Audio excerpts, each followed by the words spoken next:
Eli Manning, you and the New York Giants just won the Super Bowl. What are you going to do next? I'm going to Disney World. Dreams come true. Like all you lovely folks, I've got a dream. Have faith in your dreams, and someday your rainbow will come smiling through. No matter how your heart is grieving, if you keep on believing, the dream that you wish will come true. Any dream is possible. When you imagine, time becomes timeless. When you imagine and you believe. Are you ready to wish upon a star? Then it's time to open your heart and remember, dreams come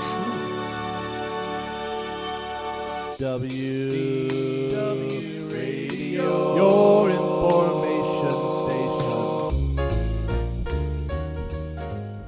Hello, everybody, and welcome to the WDW Radio Show, your Walt Disney World information station.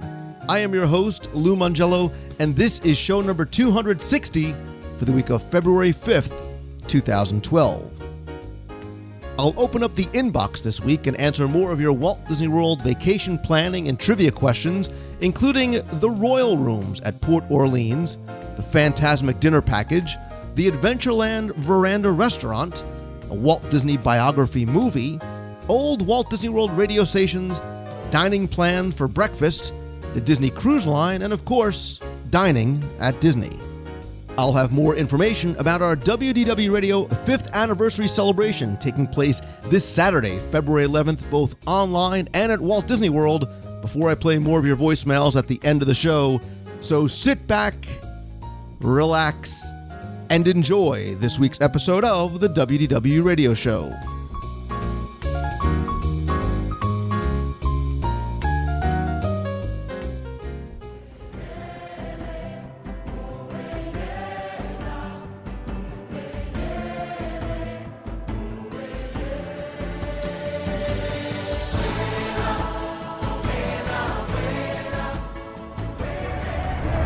One of my goals with WDW Radio has always been to not only share information and interview and content with you, but to make you a part of the show. And I've said since the very first episode that I don't want this to be a one-way conversation, but instead as much two-way as possible.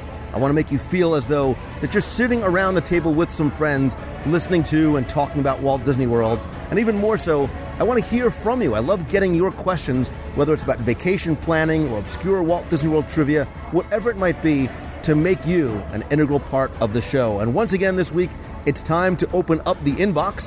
And when I do so, normally I have sitting by my side, virtually, but today here in person in the shadow of the monorail, here at the Outer Rim Lounge at Disney's Contemporary Resort, in the shadows also of the beautiful Mary Blair mural, is, of course, Becky Menken. She is the owner of MEI and Mouse Fan Travel. Becky, welcome back. Well, it's great to actually do this in person, because normally I'm in the satellite office in Snoqualmie, Washington. Is that's the official WDW Radio satellite studio? Pretty much, yeah. That's kind of what I'm going for there.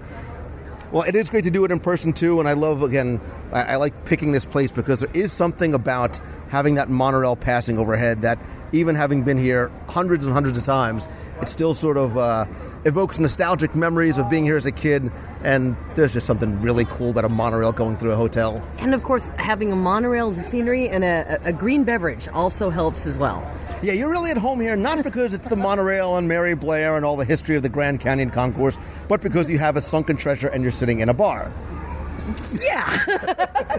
Yes, okay. I will own that one. I will definitely own that one. All right, but listen, we have so many emails we got to get to, and I'm so grateful to all the people who've sent in and been very patient, waiting for their emails to be answered. Let's crack open the inbox and get right to it. And the first question comes from Lieutenant Corporal Tucker, who says, "Hey Lou, my wife and I have been listening to the show for a few months now and love it. And we were wondering what you thought about Port Orleans Riverside Resort and the Royal Rooms that are currently being built or opening soon. The last 2 times we visited was in 2009 and 2010. Both times we stayed in the Wilderness Lodge and had a great time. We've booked our vacation for October 2012 at Port Orleans Riverside at the Royal Room." He says, "Through Mouse Fan, thanks to you and your show, for something different. We are from Myrtle Beach, South Carolina, and prefer not to have a beach-themed resort.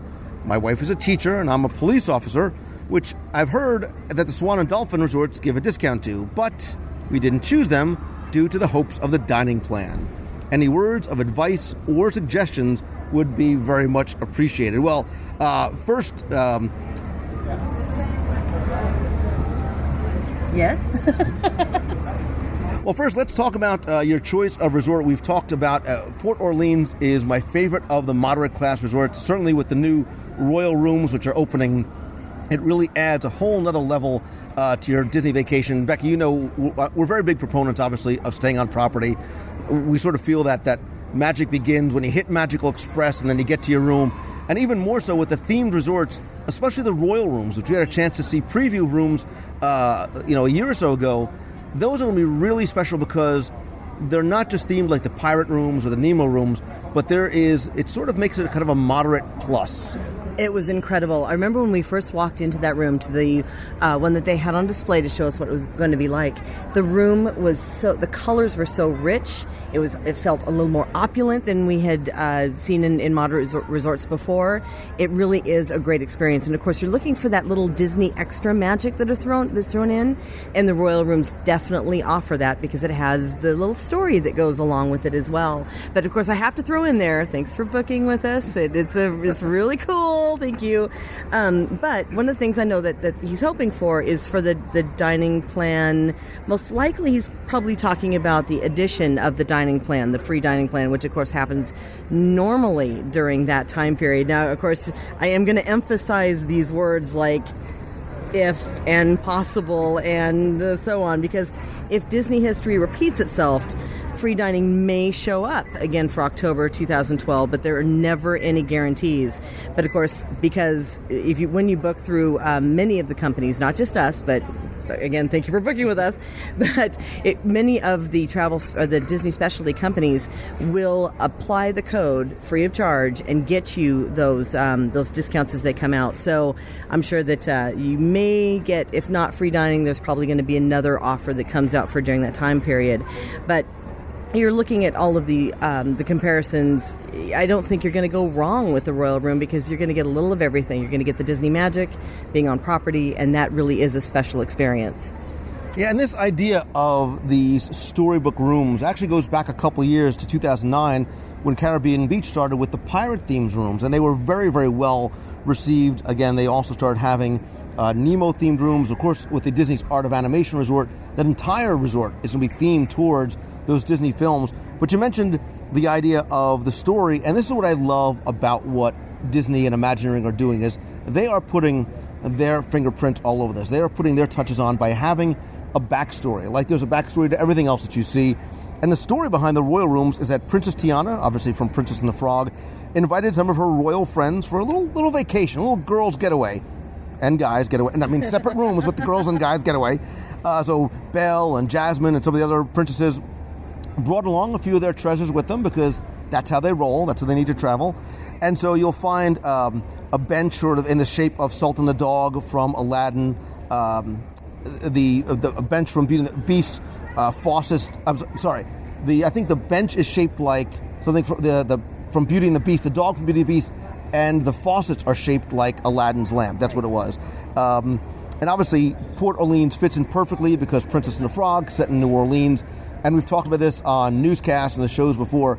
I'm hoping, and I guess depending on how well these are received, that this is a trend that we're going to start seeing. We've sort of speculated, played Imagineer for a day, and wondered about things like a Haunted Mansion themed room, attraction themed room, continuing on with some of the films as well. And again, these rooms are a little more lavish, a little more opulent, and I really like what they've got done there. Right, and it all started with the pirate rooms. It started over at the Caribbean Beach, and those were so well received, and they've been so hard to get because everybody loves to book those rooms now, that I'm hoping that we'll see that same type of storytelling go out through other resorts across property.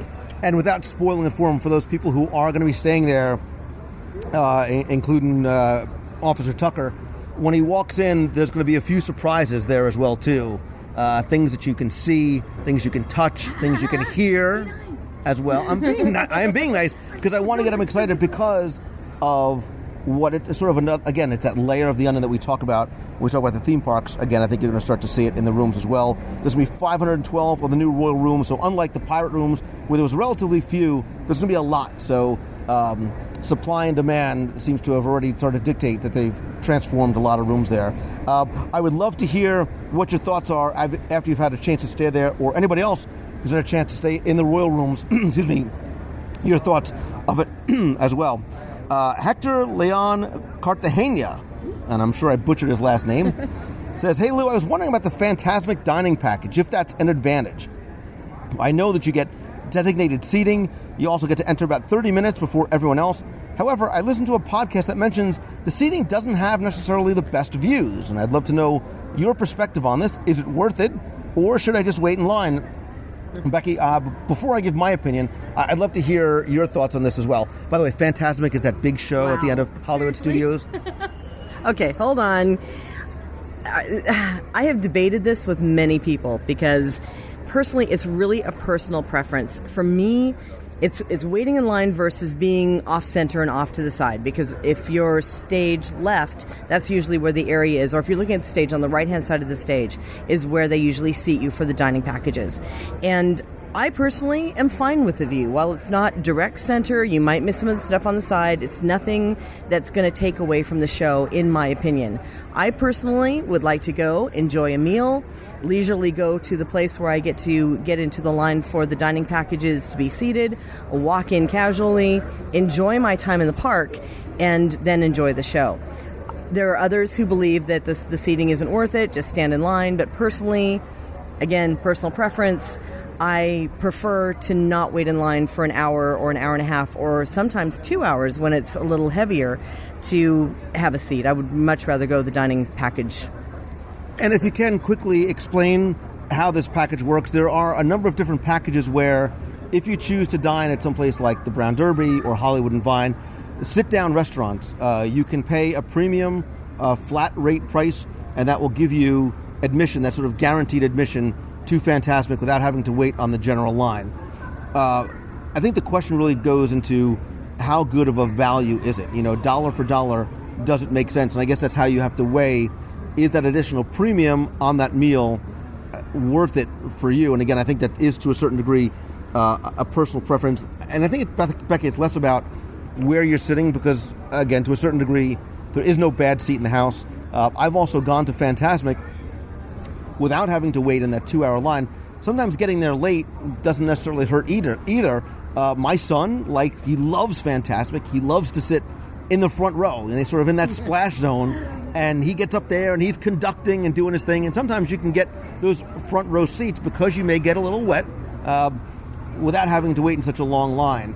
But I think you're right. I think for that convenience factor for a lot of people, they do like not having that pressure of, oh my God, especially if it's a busy time of year, if it's Christmas time or summertime, that line has already started to queue up an hour and a half early. Yeah, that's so true. And again, even the show is a very massive show. It's not like everything is going to center like if you're watching a theater production. They do kind of cater to all angles of the show. So again, it just comes down to personal preference. Yeah, and look, the only thing about being off to the side is that sometimes the music might not line up depending on the lighting and the movement of the characters. But just to give an example, so for places like Malma Melrose's, your fixed price for an adult is $32.99. For kids is $11.99, ages 3 to 9. Hollywood and Vine is $26.99, $13.99 for kids and adult. You can use your Magic Your Way dining plan there. If you also can get that if you have the Magic Your Way Premium or the Platinum package as well too. But you also need to understand that these seats are not reserved seats. That's not what the package is. It's just a special section without having to wait in the general line. Right, and again, what you do is when you have your meal, which, by the way, just to throw out something, there is a lunch ability and there's also dinner, but the dinner's going to be kind of early because they want you to be able to queue up in time to make it to the show. So it's very convenient. It doesn't cost anything additional. Again, it's just the menus that are available at the different locations, which there are several locations, or there are several resources that allow you to look at the different menus. But to me, again, it's value or price versus time, depending on what you find most valuable to you. I would rather spend that time in queue for Tower of Terror and then ride a ride and then go to my to the seat. And there's no wrong answer because, again, people are divided. Some people like it. Some people don't think it's worth it. So it really is your personal preference. They also have new options now, too, where you can sort of get those picnic meals from Min and Bill's Dockside Diner, a much smaller entry point if you sort of want to eat while you're there. Again, and having some of that reserved seating as well without having to go for the full sit-down menu. Yeah, and that looks like it's going to be a very popular choice. From what I understand, that's a test to see how it's going to be responded to. It works really well in California Adventure out on the West Coast because they do those for World of Color. So it's kind of neat to see that they're playing with it to see what is going to be popular. And we've talked about this on the newscast before. They've got some great menu options as well, too. We're not talking about just chicken nuggets and burgers and hot dogs. Asian-inspired dishes and fish and salmon, things like that. So that's another option, too, to consider as well. I would, again, love to hear people weigh in on your thoughts or comments or even recommendations or tips about how you enjoyed or how you think that the Fantasmic Dining Package should be used. So Doug from Central if he's from Transylvania. No, he's from Pennsylvania. He says, "Greetings, Lou and Becky!" ! In 2012, my extended family is taking our first trip on the Disney Dream to celebrate my folks' 50th wedding anniversary. That's awesome. God bless. While I'm obsessing about Castaway Cay, the shows, and the Aqueduct, as you should be, my lovely wife is focused on one thing. Shopping. No, she is a night owl, and she's concerned about the early departures from the boat. Don't dust this one with pixie sparkles.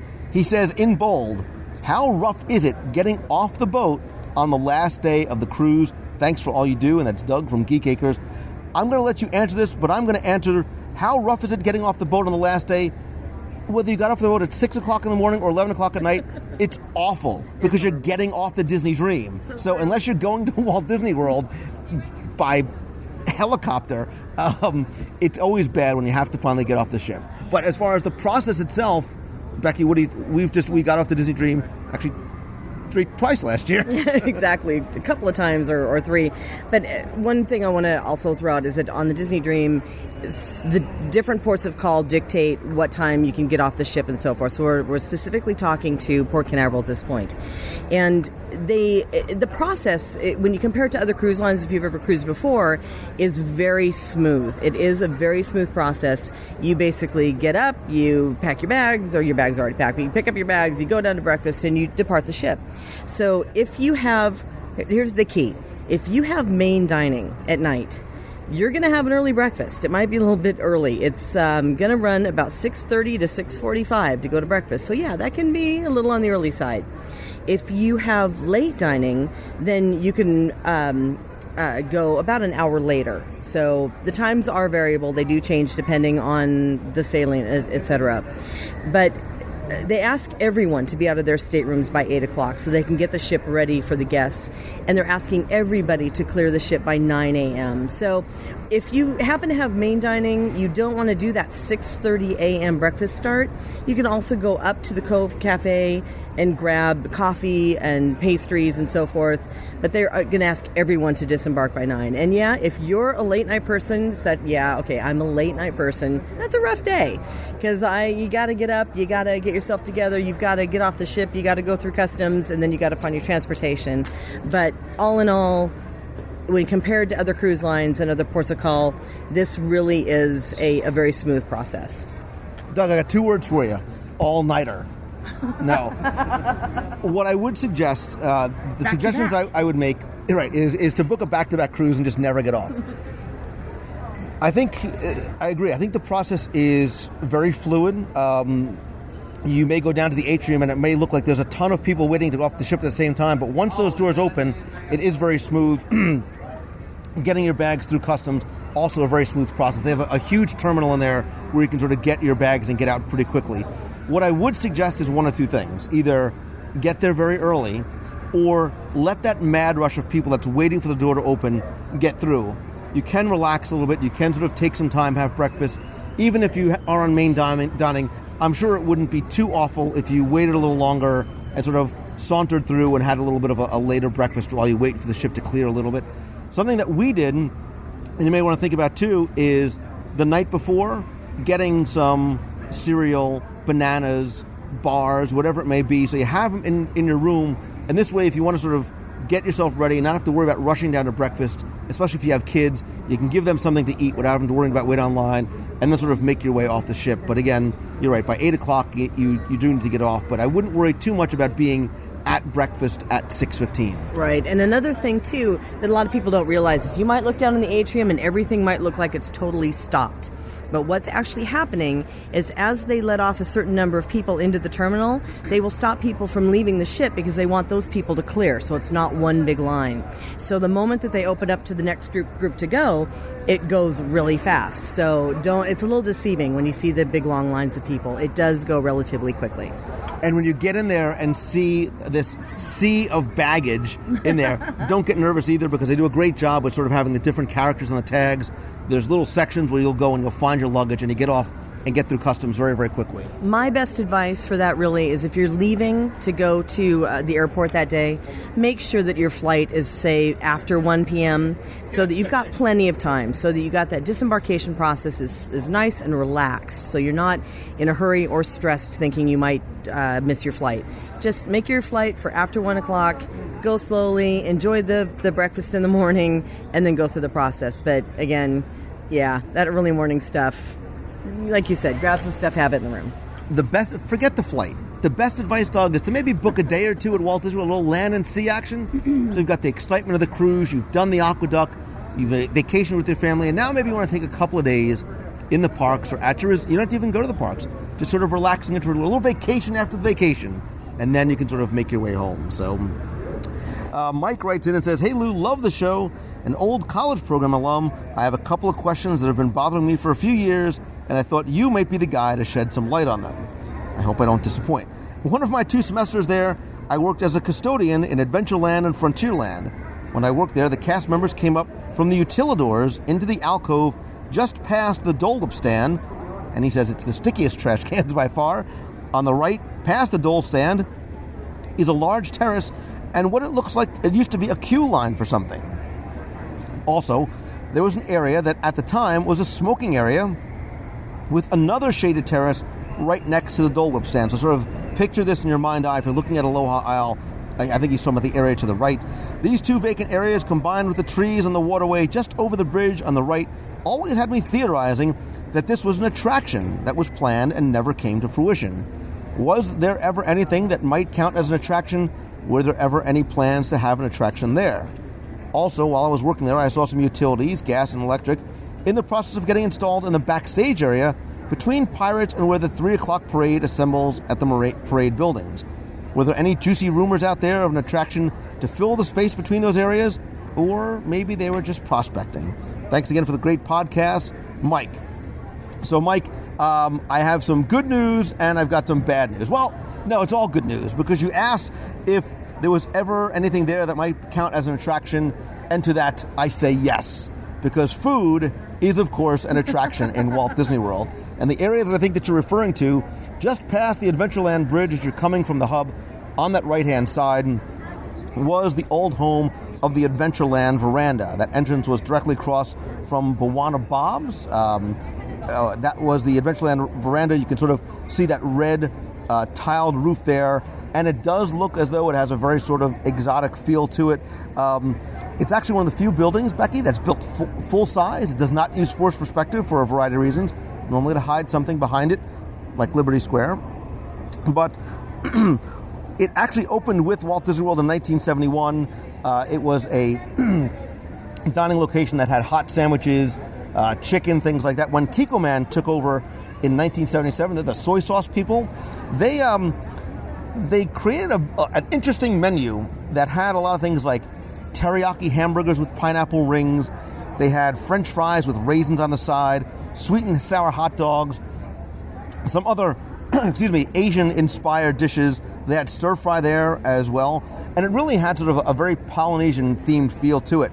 It closed in 1994. It opened for a little while in the late 90s when Pecos Bill's closed for refurbishment, but did not have that old-style Polynesian menu. For some time, they did use that exterior queue area as a meet and greet for a number of characters. Rafiki was out there for a while. Some other Lion King characters were out there. I think some Jungle Book characters were out there as well. The area inside, for a small time in 2010, was used as a counter service location. That was a test period for a while. It was great to go back in there because those brass fixtures and that deep mahogany wood was in there as well. They've also used it during the Halloween party as a Captain Jack Sparrow meet and greet. And currently, that area is used as sort of the replacement for Pixie Hollow. It's where Tinkerbell and her fairy friends have a meet and greet location in there as well. It always saddens me, Becky Menken, when a dining establishment goes away, especially one like that, which had such a very unique menu, but that space is still being utilized. And so, Mike, the other portion of your question, you were asking about a space located in between Pirates of the Caribbean and where you said the 3 o'clock parade assembles by the parade buildings. That's actually that fenced-off area just to the left of Splash Mountain. So the area that I think that you're talking about, based on when you were working there, was actually not meant for an attraction because right behind there is the Walt Disney World Railroad track. So it's not a very deep space back there, but what they were probably laying the utilities for and the groundwork for at the time was the Golden Oak Outpost. As long as we're staying with dining locations, the Golden Oak Outpost replaced the location of the old McDonald's fry cart. Very, very well themed, deep in story, which is another podcast for another time, because even in a quick service counter location like that, Imagineers have created a great story tied to the Golden Oak Outpost, and there's some great details right in front of you, Becky Menken, that you probably never noticed. So, for example, do you know that outside seating area, what it's themed after, what it's meant to look like? I have no idea. If you look very carefully, instead of just putting out benches and tables out there, the Imagineers go to such great lengths to create a backstory to every location, everything that you see. And what they've done here is, if you look very carefully, you'll see that it's a remnants of a building, sort of an abandoned, sort of broken down building. And if you look into the center of that seating area, you'll find an old millstone. And you'll see that that building was actually an old mill, much like the early Disney short that you have no idea what I'm talking about. But it was an old mill. And if you look in the pavement, if you look on the ground, you'll see horseshoe prints from the mules or the donkeys that actually ground the millstone. I've learned something today. And they've got tasty chicken sandwiches. Yum. Sorry. I just shake my head. I'm still focused on the fries. I can't help it. You said French fries, and now I've got a craving. Do not mock what you do not understand.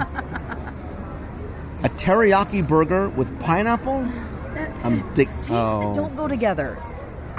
Seriously. I don't even know who you are anymore. I'm moving on to Gary Z's email because he said, "Hey Lou, love the show. Just download the Frontierland audio guide. Can't wait to hear it." And so, Becky, his question is this: what would you do? What would you suggest to do to remove those last day blues that my family and I get when we're leaving Walt Disney World? Every year that we go, I try and convince myself that I'm not going to get depressed, but as that last day approaches, here we go. So I'm hoping that you can shed some Disney medicine that I can use. Thanks again for a great show. Say hello to Jim Corcus. I hope Triple T Top 10 Tim says hello as well. Sent from the WDW Trivia iPhone app. And that's awesome. That's from Gary Z. Gary, that's a great question. It almost, Becky, goes back to that last day of the cruise. It's, everybody sort of has that. You love getting here. You love your time here. But you can't help but think about, as you start counting down, it's 2 more sleeps. It's 1 more sleeps. It's the last day. What do we do? What do you suggest to sort of help relieve those last day blues? I start planning the next trip. That's the right answer. Yeah, it really is. And I start thinking about where I want to stay next or what I want to experience next that maybe I haven't done for a while. I totally get this last day blues thing because tomorrow is going to be my last day for this trip, and I'm already kind of feeling that. But in the past, with my family, I have planned a Disney breakfast for the last day, so you have that real big shot of Disney magic, and then talk about what we want to do next time. There's no worse feeling for me than that walk of shame to the airport shuttle. That Walk of takes you, shame? Well, yeah, away as you go to your plane that's going to take you away from the most magical place on earth. But, you know, thinking about the next trip and the next time you're going to be here and the things that you missed or the things you want to see again, that's probably my best idea. You were supposed to say load up on podcast. This way you can connect with a little bit of Disney magic on your way home. But I had to leave that to you. I actually, I agree with you, but I would actually take it one step further. And I think this is something that would be fun for Gary and for his family too, in that there is something about leaving, thinking about that next trip. And if you're able to, and of course you can't do it for everybody, but if there's a way that on your last day you do some sort of special meal and you sort of play it up, it's our last day, come on, we got to get going, and then maybe you surprise them that day with information or that they're going to have another trip, that, hey, we're leaving today, but don't worry, we're going to come back in October. We're going to go on a Disney cruise. Or, hey, let's do something to start planning our next trip already. Even more so, give them something. Give them a gift to thank them for having such a great time with you, for sharing and making those memories with you. So it's something you can also sort of take away from that trip. Or get a photo album, start putting photos in there. So you continue that trip on even beyond that last day. You keep those memories going and you keep involved and engaged together as a family. Right, and that was the other thing I was thinking about too, is that the Photo Pass has such a great opportunity to build those photo books or to get the CDs, and that actually has a great opportunity to relive those memories. So make it a plan to when you get back and you get settled, take a look at all your photos from the Photo Pass and put together a photo book, whether it's through the Disney Photo Pass site or your own photos, so you've got those memories and you can relive them when you get home. Yeah, and here too, again, because I want to keep this two-way, I'm sure other people deal with this all the time, especially if you have kids, you have a family. How do you deal with that last day when you have to leave and start going home? What are some of your suggestions? Leave those in the comments for this week's show notes. So the next email comes from Mike Warinsky, and Mike, I apologize. It's Mike W, who says, Mike, I think, is a runner, and he says, hey, what would you suggest for someone who wants to propose immediately following the finish line at a Disney half marathon or one of the Disney endurance events? Needless to say, we'll be tired and exhausted, but is there any kind of a cool way to be whisked off following the half marathon, or any other suggestions you might have other than immediately crashing back at the hotel? Thanks. Now, Mike, as someone who proposed once at Walt Disney World, and it was not to the woman I'm currently married to, although, of course, everything worked out well, blah, blah, blah. I'm probably not the best one to give advice on proposing in Walt Disney World. However, I do have some suggestions because deep down I am a hopeless romantic, and I think it's great that you're choosing that, someplace that she would probably never suspect that a proposal would be coming. Certainly, you could try and arrange something either with a friend or a cast member to have somebody there at the finish line for you with a ring. Let them know, let them track your progress, let them know that you're coming, and then when you get there, you grab that ring from them, she gets her medal, you guys get your medals, you do the proposal there. Here's another potentially stupid idea. If you're not running together, say you have a faster pace than she does, you start together, you move forward, say you finish early, you have somebody there to give you like a tuxedo jacket and a top hat and a monocle and a cane. Becky Mankin, I am single-handedly bringing back the cane and monocle and cape. I'm telling you, it's a look. That and my parachute pants are going to be coming back. Wow. But, you could do something like that so you can be down on one knee, dressed like that. Or after the marathon's over, maybe you don't want to do it right there. If this was her first marathon or she's a marathon runner, say, hey, I bought you a present. I bought you a new pair of running shoes. And here's this. Inside the running shoe box is a glass slipper. Oh, really? How can I follow that? I can't even follow that. That's actually an awesome idea. Or do you even... You're looking at me so lovingly, like... No, it's like you actually... Like, wow, I would even date Lou Mangello.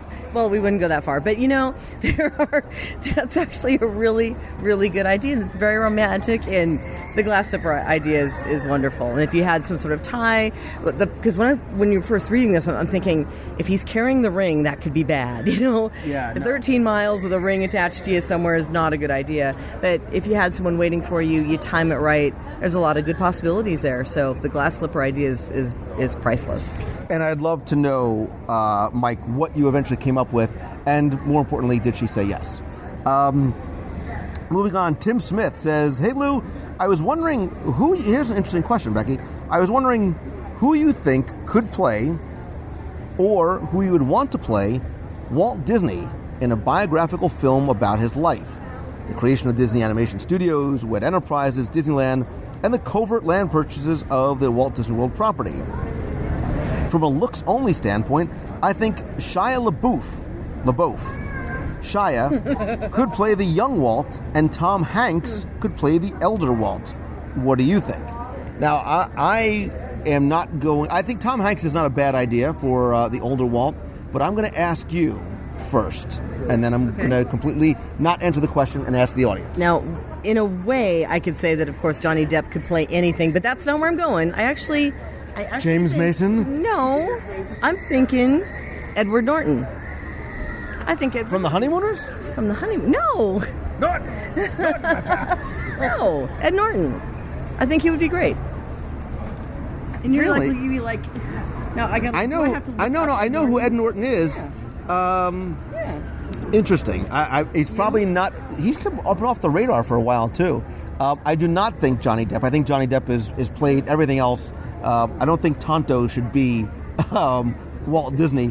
And other than maybe a Tom Hanks who he had suggested, I don't know that I have anybody off the top of my head. I'm sure there's probably an obvious choice that I haven't thought about, but this is certainly one where I would like to hear from the listeners who they think would or could or should. I mean, look, playing Walt Disney is, to so many people, he is so iconic, he's so revered that there's probably not going to be a right choice that's going to satisfy everyone. Yeah, well, with him, I was thinking he has a very thin face. He's tall. He's got that stature, and so I was thinking that when in terms of casting. But so all the features that I do not possess, tall and thin face. That's why you didn't even. Can we just move on to the next question? Yeah. So again, please comment in the show notes your thoughts about who should play a young and an old Walt Disney. I think there should be the Kansas City, Chicago Walt Disney. I think there should also be the California Walt Disney as well. Great idea. Daniel Roberts asked the next question. He says, "Hey Lou, my first few trips to Walt Disney World were in the very early 1980s. We flew Eastern Airlines. If you had wings, Becky, you could do many things. I distinctly remember listening to Disney movie and TV songs, as well as music from the attractions, on a seat-accessible radio station. This was very old-school airplane audio, double-pronged, dentist-looking, plastic ear-pinching headphones, but the sounds were sweet. I loved hearing the sounds of Pirates or Haunted Mansion or Small World while flying south over the ocean towards Orlando. My questions for you and your able team follow. Number 1, do you recall the Eastern Airlines Disney radio channel? Number 2, is there something similar on any airline like JetBlue or Continental that emulates Eastern's wonderful array of Disney sounds? 3, this is a multi-part question. Eastern, in so many ways, seemed to be an ideal corporate partner for Disney. Who is the new ideal corporate partner for Disney? I hope you say Apple or maybe WDW Radio. The final question is because I guess I'm nostalgic for a time when the expectation of landing in Orlando was almost surpassed by the journey there. Your loyal fan, Daniel Robert. All right, Becky, first, I think we need to describe what radio is for younger listeners. Good point. Very good point. But of course, I never flew Eastern Airlines. Being from the East Coast or from the West Coast, I didn't have that ability to go on the East Coast. But am I right that it was a channel that you listened to from the armrest in a radio that played Disney music, and you got basically a hit of Disney, Radio Disney, right? Right. Well, Disney was the official airline. They of Walt Disney World for about 10 years. Again, also made reference to If You Had Wings, which was not only one of the few free attractions when they used A through E coupon books, but the big joke is that when you exit a Walt Disney World theme park attraction, you are emptied out into? A store. Back then, when I was a kid, Becky Mankin, when you exited this free attraction, you were exited into an Eastern Airlines travel agency. That's just wrong. So I know you're going, okay, how do I get mouse fan travel into Tomorrowland? But if you think about it, airplane travel in the early 70s was not like it is today. There was no Orbitz or Kayak or Expedia. There was something sort of exotic and adventurous about it, and you saw all these places that Eastern Airlines could take you as they came off the attraction. I start to wonder how many trips were probably actually booked at that Eastern Airlines travel agency. And then when people got home, they said, all right, wait a minute, what did we do? Did we just book a trip to South America? So as far as the Eastern Airlines Disney radio channel, I don't specifically remember it myself. There isn't anything similar on any airlines that, because again, there is no sort of official sponsorship or partnership like that. I think too, Becky, in this age of Wi-Fi connected airplanes and podcasts and on demand, I love the fact that JetBlue has these TVs behind the seats, but there is no Disney specific. And look, we can go into a whole discussion about the old Disney AM radio station that used to play when you got here. You used to pass through the gates, you turn on your radio, and it would tell you about what was coming. It would have Disney music on there and the weather and how late the parks are going to be open, when to see fireworks and whatnot. Look, I would love to see that, as many people I'm sure would come back. 10:30, I think, was the original AM station. That actually at one point used to run at a Cinderella castle. That's where the broadcast was actually coming out of. When Epcot came online, they had a separate station that was like 8:10 or 8:30. But it also told you about things to see and places to go, places to shop. There's that old jingle, I'm going to Disney World, which I'm not going to sing right now, although I'm singing it in my mind. Maybe I'll just have to play it for the show. But late 90s, maybe about 97 or so, that stopped.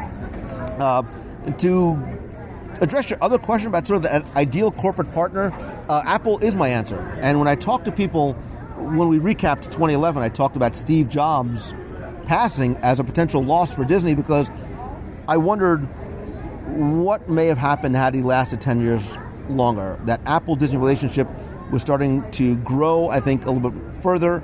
He was the largest shareholder in Disney.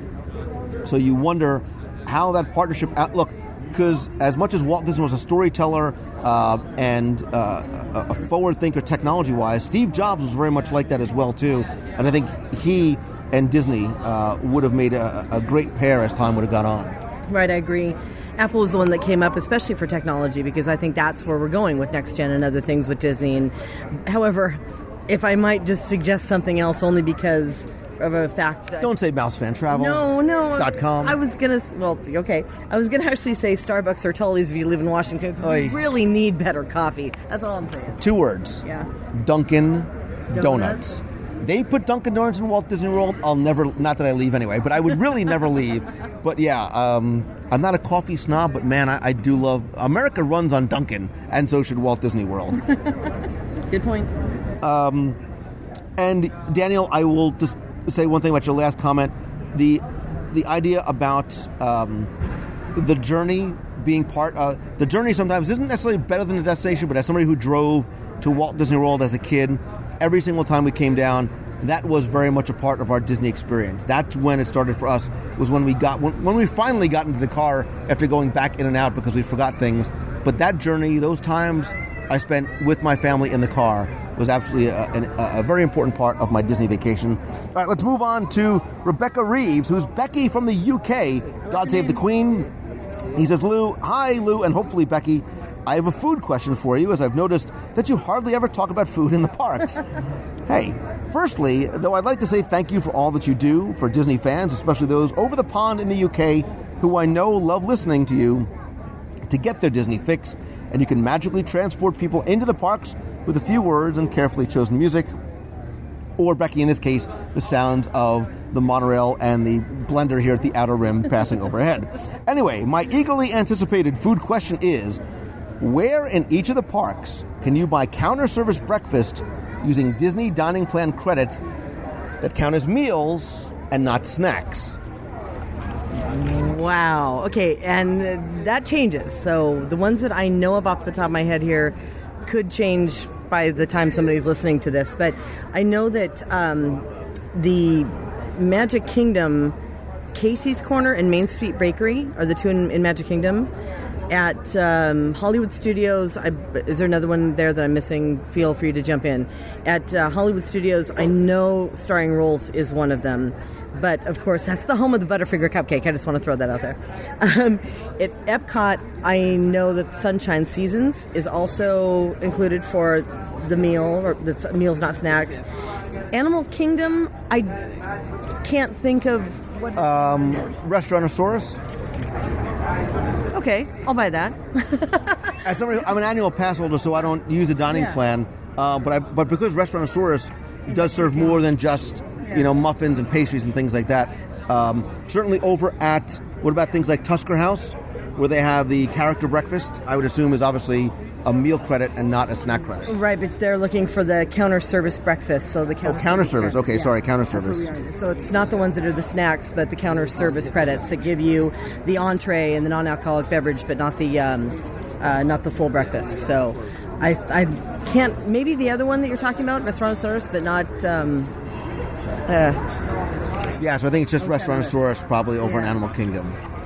All right, moving on to New York, New York. Back across the pond, Mike Wagner's question said, Lou, my fiance and I are planning on taking a Disney cruise for our honeymoon. We're torn between which ship to sail on. The Magic and the Wonder offer longer 7-day cruises, but aren't as advanced as the Dream, and obviously now the Fantasy coming online. The Dream only offers 3 or 4 day cruises, but has all the new technology and experiences that we've been drooling over for the past few months. Since you've been on several Disney cruises, I was wondering if you can give us your opinion on which cruise to take. By the way, we've never been on a cruise before. Mike, you'll be very pleasantly surprised at how they bring that Disney magic out to sea. But anyway, also on a personal question, if you don't mind, I fell in love with Disney World when I was a kid, as it all seemed so incredibly magic to me, but I've only been back to Disney a handful of times since then, despite the fact that I'm a huge Disney fan, as I worry that I might stop being as special to me if I visit too often. Ha ha ha, I laugh. Do you ever feel that way, considering your job forces you to be, and he puts that in quotes there so often. Love the show. Look forward to listening every week on my way to work. Keep up the outstanding work. Thanks. That's from Mike Wagner from New York. Mike, first things first, I firmly believe, especially now being here more often than ever, the more I come, the more my experience is enhanced. My experience changes and has changed over the years. It's no longer about rushing here to ride rides and see attractions and do shows. Yes, I do run to the restaurants, but mostly this has become my park. It's my community park. It's where I come to hang out and see friends. And look, I still learn something new every single time I come here. It's never spoiled for me. My appreciation as I start to peel back those layers of the onion is enhanced. Now, Mike, you talked about the Dream Cruise or the Disney Magic or Wonder versus the number of nights stay. Obviously, we were talking about the Fantasy. Now, Becky, having the Fantasy offering a 7-night cruise and the Dream being 3 and 4, now it becomes that length of stay versus technology versus destination as to what maybe is most important for you. I love, love, love the Dream. I love going to Castaway Cay. I think a 4-day cruise is a great length of a cruise because, especially if you're a first-time cruiser, it's a great way to sort of dip your toe into cruising. I think you're going to love what you see there, but you do get to spend a day at Nassau. You do get to go to Castaway Cay. And then if you want to extend for a week, you can spend a couple of days in Walt Disney World. I think that's, for me anyway, that's sort of the perfect mix, especially for a first-time cruiser. Right. For a first-time cruiser, if you aren't looking for a 7-night cruise, a 4-night cruise is perfect. I don't really subscribe to the 3-night cruise suggestions, only because, especially when you have a ship like the Dream, you need the time, that day at sea, to really explore that ship, because 4 days you're not going to see everything. But what he's asking here looks like he was not thinking that the Fantasy is going to be part of it, because he was trying to weigh the 7-night, having a full 7-night experience on board the ship, to having the Dream and its technology. So the good news for him is that the Fantasy is about ready to set sail. As a matter of fact, she's on her way, and as of March 31st, she's going to be ready and open for guests to book that sailing. And that's going to be your perfect mix of the technology you're looking for and the 7-night Caribbean cruise that you're looking for as well. Now, not to discount the Magic and the Wonder, who are a whole different type of experience, but still the Disney magic that you're going to expect from a Disney experience. And who knows what kind of itineraries we're going to see from them as we're looking at the 3 and 4 and the 7 for the Caribbean and the Bahamas for the Dream and the Fantasy. So there's a lot of wonderful options now available between the 4 ships and a whole world of possibilities. Absolutely. And again, that's what all these cruises and the changing of the destinations, Galveston and New York and the West Coast affords you, is a lot of different options to choose what that mix is that you like better. Again, huge fan of the new ships. As much as I love the classic vessels, there is something, you're right, that mix of technology, the fantasy and the Muppets detective game, it's going to be awesome. And one thing I do want to say, my biggest number one tip that I can give you or any listener is to book with MEI and Mouse Fan Travel. We know that already. Well, that works. Okay, the number 2 is that book early. Don't wait. You might have booked with other cruise lines that you can get deals as you get closer. That is not Disney Cruise Line. The price goes up as you get closer to the sailing because they are so popular. So people are always just shocked that they have priced something when the itinerary first comes out and then turn around and they're ready to book it 6 months later and the price shoots up by several $100s a person. So when you know you're ready to go, you're ready to commit, just know you can put down a deposit, and most times, not if it's concierge or suites, but most times it is fully refundable up until final payment. So keep that in mind. Make sure you book early to get the best price. And I'm not kidding, but seriously, when you book a cruise, there's plenty of information on Disney's website, but this is where a travel provider really can help you out with answering those questions that may not be answered for you specifically on the Disney Cruise Line. So again, Mouse Fan Travel, you guys will be able to help them out. You can give them a no-obligation quote and answer some of those questions for them. A couple of last quick emails, Becky. The first is from J.R. Schartzer, who said, "Hey Lou, just wondering how you feel about people posting videos of rides on YouTube. If somebody's planning their first trip to the park, do you think watching these videos diminishes the feeling of seeing all the gags and effects for the first time while they're actually experiencing the attraction? Or is it a good way to build excitement? Give them an idea of which rides they may be most interested, which may help with trip planning. Also, how do you feel about videos of non-ride shows? For example, you can watch World of Color and Illuminations. How do you feel about that? It obviously isn't the same thing as seeing it in person, but does it take away from that initial surprise and the wow factor from the first time you see it live? Thanks for putting on such a wonderful show. I appreciate all the hard work that goes into it. I look forward to it every week. And as somebody who lives all the way up in Montana, your podcast gives me the Walt Disney World fix I need when I'm not able to get to the park." JR, I'm going to answer your question simply and for me emphatically because, again, it's a personal preference and you can certainly argue it either way. While I do think there are lots of great ways to get excited, to plan for, and to start thinking about your trip, whether it's, first thing I would say, I would order maybe the vacation planning DVD from Disney, which is sort of a good primer. I would buy your guidebook or do stuff online. I specifically, even as often as I come here, I make it a point not to watch videos of attractions, especially ones I've never seen before. So World of Color, the Castle Show, whatever it might be, I don't want, because you're right, the experience is not going to be the same watching it on YouTube, a grainy, motion-filled video. It will never, ever compare to seeing it in person. And when you see World of Color, it literally will take your breath away. And to a certain degree, you may be underwhelmed by watching it ahead of time. And I would have felt that same way probably about the Castle Show here. And you'll be overwhelmed by how breathtaking it is when you get here. Right. I agree with you from those perspectives. You give me a butt, woman, and... But... Forget everything I said about booking a mouse. No, wait a minute. But there are some practical uses for being able to see it, especially for families who can't go that often, and they want to. They save for 2 or 3 or 4 years to go on this magical Disney experience. Then yeah, and they want to actually see the things that are coming out that everybody's talking about that might not be here the next time they come. That's a possibility, but we also use them especially for kids because parents may be a little timid about if their child is going to do well on a ride or on an attraction or an experience, and to show that child what they're going to experience before they get there, and I mean small children obviously, that really has been a helpful tip for some parents so that they can see it, experience it, they're not going to be scared of it when they actually get there.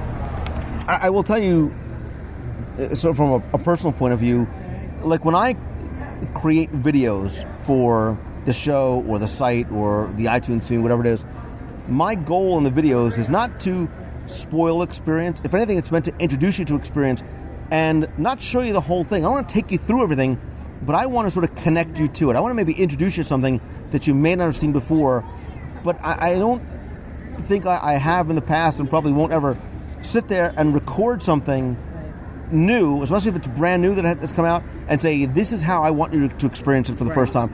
I might say, hey, I'm here, I'm doing this, I'm trying this out, but I want you to either be jazzed up about coming to see it for yourself or say, maybe, you know what, maybe that's not for... So, for example, Menahune Adventure Trail out in Aulani. Look at it. I didn't go through the entire thing, but I wanted to show you what that experience was like. And I think that's what hopefully you can do is say, I want to... You look at things that'll get you excited, but don't replace the experience for you. And I agree with you wholeheartedly there, because I mean, it's just like even with the backstage magic, we talked about it, but we didn't reveal any things because we want to make sure that people have that ability to experience that wow factor like we did when you first see it for the first time and your jaw drops to the ground.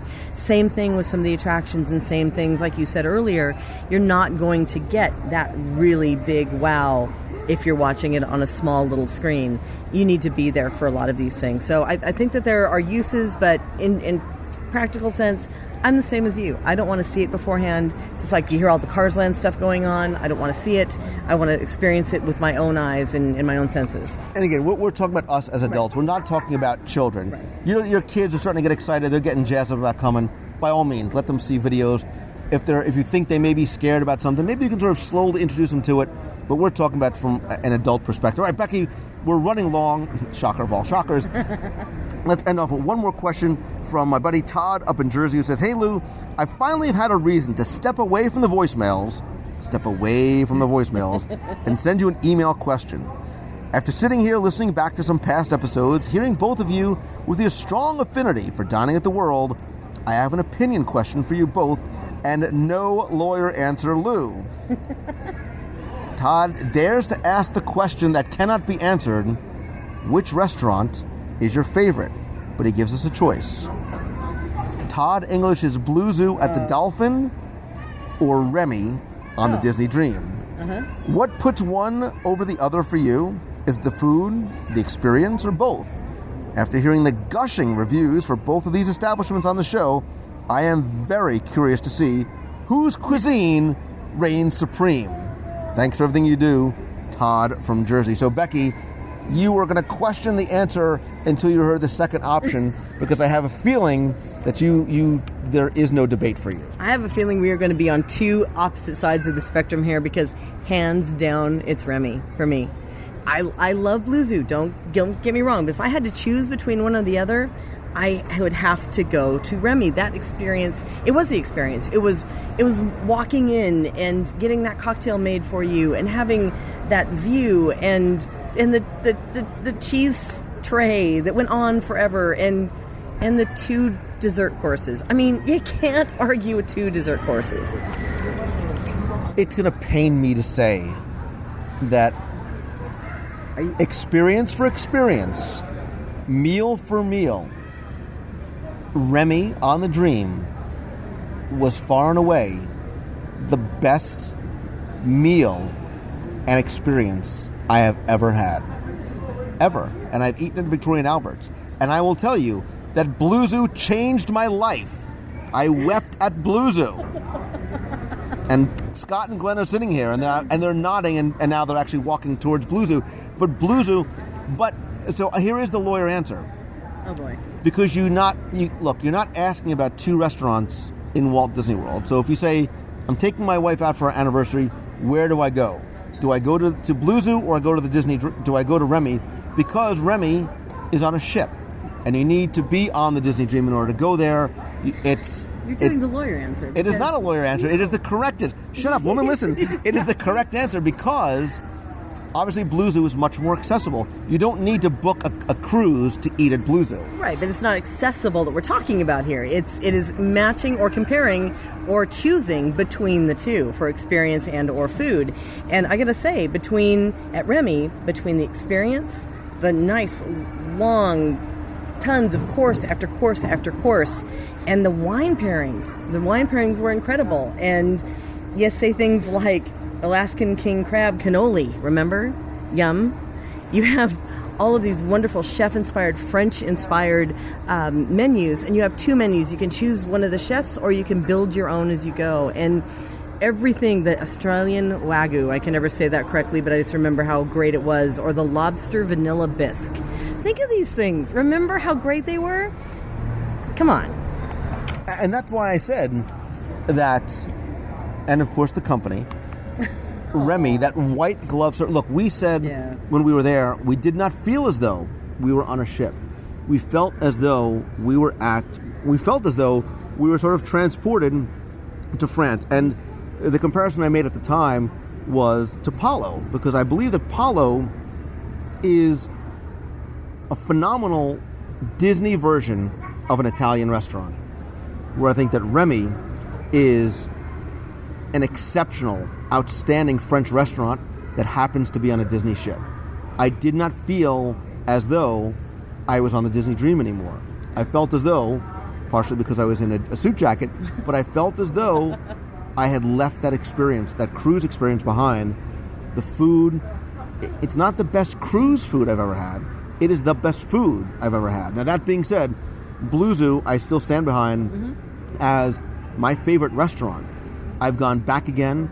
Because I wondered if it was an anomaly the first time we had gone. They didn't know we were coming. They didn't do anything special for us until they saw that we were starting to record.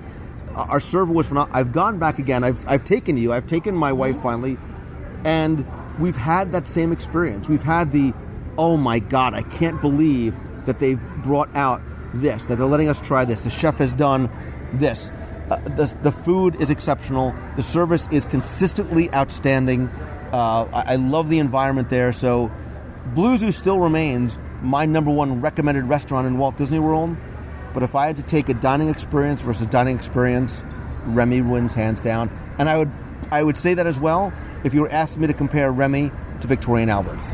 Yeah, I would agree. Same wholeheartedly there as well. And yes, if you asked me one or the other, and if I could only eat at one restaurant for the rest of my life, I would have to say Remy. Blue Zoo, of course, I do enjoy, and especially the Bazooka Joe drink, but we've been there. Let me answer your question this way. I could eat at Blue Zoo once a month. I would want to eat at Remy once a year. Interesting. That's because it is it's that special of an experience that you couldn't do. Whereas Blue Zoo, it is something new every time. The menu changes seasonally. It's a very, very fresh fish. That's how I would end it. I would eat at Blue Zoo every month, possibly every week. I would eat at Remy once a year. Yeah, you know what? That's a really fair assessment. You're probably right there. And then, of course, I know going off of the topic slightly, but then you think Palo and the breads and the limoncello and Flo's V8 Cafe, sister. Oh my gosh! Now I'm hungry. This is not fair. But yeah, I totally agree. Blue Zoo is a wonderful experience. We were talking about this with somebody the other day. I love the presentation. I love that it's not the norm. It's things that do surprise you. And all of a sudden you'll see waiters walking through with things that dry ice is like bubbling over in all direction, and that's the entree. So there's a little bit of magical surprise and entertainment within the food that's served there. But food for food, and the Remy, even though you had to dress up, and you do kind of polish up nicely. You clean up nice there, Lou. Cape and monocle, baby. Cape and monocle. If you wait till next time. Are you going to do that in November? Oh, come on. Cape and monocle. You take me back to Remy. I'll see if I can dig up my cape and monocle and my Cavaricis and go there that way. But listen, if you have never tried Blue Zoo before and you're coming back to Walt Disney World, I give it my highest recommendation. Ask for Joe. Joe is our server. He's been our server a couple times. He's a phenomenal server, so very knowledgeable, such a friendly, great guy. Ask for Joe. Tell him that you heard about him on the show, and go back and listen to our live dining review of Blue Zoo. And of course, if you do get a chance, to get on the Disney Dream, maybe with us this coming November 4th through the 8th, baby. No, we're going back again on the WDW Radio Cruise. Visit WDWRadioCruise.com for more information. We had such a good time. Lots of surprises in store. We're looking at each other because we've been planning all day today. Lots of stuff coming up for the cruise. We'd love for you to join us there. But again, I'd also love to hear your opinions on either Blue Zoo and or Remy. And again, too, if you are looking to maybe book your trip to Walt Disney World or Disneyland, Becky Mankin and her incredible team of agents over at mousefantravel.com can help you out. Speaking of help, thank you for helping me go through some of these questions. We have many, many more in the inbox. So if you've sent us a question in the past, I promise, if I haven't answered via email, I will get back to you on the show as well. Becky, thank you so much again. If you have a question you want answered on the show, whether it's about Walt Disney World, Disney Cruise Line, Adventures by Disney, or Disneyland, Disney history, whatever it may be, you can email me at lou@wdwradio.com, and you can visit Becky over at mousefantravel.com. Becky, thank you again. And once again, of course, it is time to go eat. I was going to say, should we go to Blue Zoo? Just saying. You know, it's not that far away, and it's... Ahi tuna. Even just appetizers and drinks in the cocktail lounge. I think we should do that. Come on, we're not that far away. We can do this thing. All right, I gotta go. Disney dreams come true. When you're one and watch wonders appear, waiting there for you.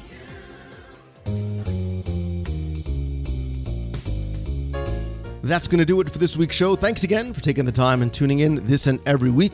Thanks again to Becky Menken from MEI and Mouse Fan Travel, whether you go into Walt Disney World, Disneyland, Adventures by Disney, or if you're joining us on the Disney Dream November 4th through the 8th on the Disney Cruise Line, mousefantravel.com can help plan all your Disney vacation needs. And of course, if you want to come with us on the cruise in the Disney Dream, visit WDWRadioCruise.com. Don't forget that this Saturday, February 11th, is the official 5th anniversary of WDW Radio. It's actually the day that I broadcast my first episode of the new show, and we want you to be a part of our 5th anniversary celebration. We're going to be broadcasting our 5-hour Magic Kingdom adventure live starting at 10 a.m. over at WDWRadioLive.com. You can watch as we sort of complete tasks that you guys chose for us and a few roadblocks that we don't even know about as yet. During that day, we're also going to announce the winner of our WDW Radio Ultimate Trivia Contest and the winner of the 6-night Walt Disney World vacation for 4, including tickets and dining, courtesy of Mouse Fan Travel. Also, don't forget that we still have limited edition 5-year pins still available, and also know that the proceeds benefit the Dream Team Project, which raises money for the Make-A-Wish Foundation of America. So your help and donations there by purchasing a pin are greatly appreciated and will go to benefit children through the Make-A-Wish Project of America. If you're going to be in Walt Disney World on February 11th, you can join us for our Meet of the Month and little anniversary party over at Baby Cakes NYC in downtown Disney from 4:30 to 6 p.m. You can come by, meet some new friends, and join us as we celebrate. Everybody is invited, even if you've never been to a meet before. And thanks to our friends over at Baby Cakes, everybody who attends is also going to get a complimentary dessert. Here's the catch. You must have a free ticket to get your dessert by visiting WDWRadio.com/5, the number 5. There you can register, print out your ticket, bring it with you to the meet, and get a complimentary dessert courtesy of Baby Cakes. And of course, on Saturday, I'm going to have a few surprises and a very, very big, huge announcement that I'm going to make during the broadcast as well. So please come by, tune in, and be part of the celebration, whether it's online or in person. Again, visit WDWRadio.com/the number 5 for more information. And thank you again for what has been an amazing, incredible 5-year journey for me. Don't forget to also come by and visit the website. You can comment on this week's show. Also check out our blog. We've got lots of blog posts from a number of different contributors every day, as well as contests, photos, vintage pictures, and lots more. You can also be part of the show by calling the voicemail at 407-900-9391. That's 407-900-WDW1. Or if you have a question you want answered on the show, you can email me at lou@wdwradio.com. In addition to the podcast, please come by and check out our weekly live video broadcast and chat every Wednesday night starting at 7:30 p.m. Eastern over at WDW Radio Live. We start off by broadcasting a little bit about this week's Walt Disney World news in our WDW newscast, and then stay on for a while more just talking about Disney. Normally I'm broadcasting from the parks. It's a great way to get connected, meet some other friends, and chat about Disney in the chat room as well. You can also come by our discussion forums, our Facebook page at facebook.com/Lou Mongello, or you can follow me over on Twitter. I'm at Lou Mongello as well. Couple of last-minute quick reminders. If you want to get a little bit of Disney magic brought right to you at home or at work, you can come by, subscribe to Celebrations Magazine, or order back issues over at celebrationspress.com. If you visit the shop over at WDWradio.com, you can still get copies of my Walt Disney World trivia books, my audio tours of Walt Disney World, and more. Big thanks to my partners and sponsors again, MouseFanTravel.com, for all your vacation planning needs. All-Star Vacation Homes has more than 150 homes within just a couple of miles of Walt Disney World, with private pools, spas, game rooms, multiple master bedrooms, and more. You can visit them over at allstarvacationhomes.com. And if you want to stay right in the heart of Walt Disney World, the Walt Disney World Swan and Dolphin is one of my favorite places to stay. I love the restaurants like Blue Zoo and Shula's, the lounges, the Mandara Spa, and of course, the oh-so-incredibly comfortable heavenly beds. You can visit them over at swananddolphin.com. And as always, my friends, and you are my friends, whether we have met yet or not, all I ask is that if you like the show, please help spread the word. Let others know about it. Tell your friends. Tweet out that you're listening. Share your favorite links on Facebook, Google+, or your favorite discussion forums. And please come by, rate and review the show over in iTunes. And I hope that you wake up every day and do something that you love. And if not, use that day to start making a way to a better tomorrow. And always, always keep moving forward. Thank you again so very much for letting me share my passion for Disney with you. So until next time, I hope you have a great week, everybody. See ya. Hey Lou, this is Donna, your #1 fan in Hawaii, although only for another couple days. I'll be leaving the island for good the end of January. But I did talk my husband into 2 nights at Aulani, so I finally get to stay there, not just go visit people that are staying there.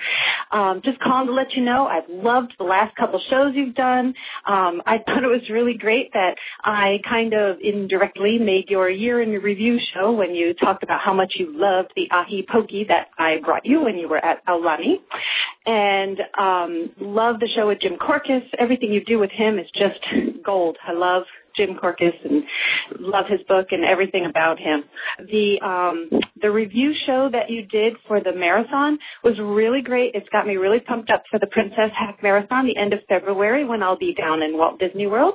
And then this last week's show about all of the lounges is really great because when I come down for the Princess Half Marathon, I'll be down with 2 other friends, and we're going to hit some of those bars that you showcased in your last show. So just wanted to let you know, a great show. Keep up the good work. We love you, and I'll see you the end of February. Aloha. Hi, Lou. It's Gary from Columbus calling. Long time no talk. Wanted to get back to you and say thank you in your most recent episode on the discussion of lounges for getting a shout out to the Gurgling Suitcase. The Old Key West is our home resort, and obviously has a special place in our heart, and it was just nice to hear that. Gurgling Suitcase is just kind of a little hole in the wall, but it's a special hole in the wall for my family and I. And I would love to sometime maybe go over there with Jim Korkis or somebody and do a DSI. Old Key West is as you're well aware, the original DVC resort, originally known as Vacation Club before they named it Old Key West. And I remember, some 20 years ago, going with my family, and I was just a college kid still at that stage, and them talking to the Disney agents and signing up over at the old Commodore House, which doesn't even exist there anymore. There's been some changes over the years, but great place, special place, and nice to hear about it. So thanks for that. Take care, Lou. Hey, Lou. How you doing? This is Randy in Shawnee, Kansas.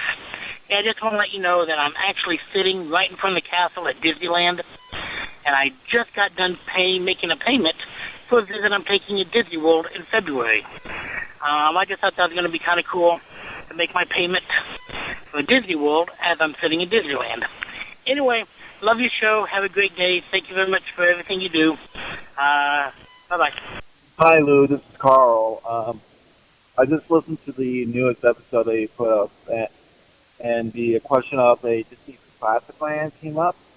And I was listening to it in the car, and I was thinking, why not do it as a D23 activity at like the next convention? Because from the videos I've seen, like on YouTube or from you or other places, they always show like the Imagineering aspect or the hull of the newest ship. I forget at the moment. So I was thinking, why not if they do something like they do Horizon, but as like a walkthrough, so people can go, oh yeah, I remember that. Or even with what's the other ride that I just remembered that I can't remember now. Oh, Imagination.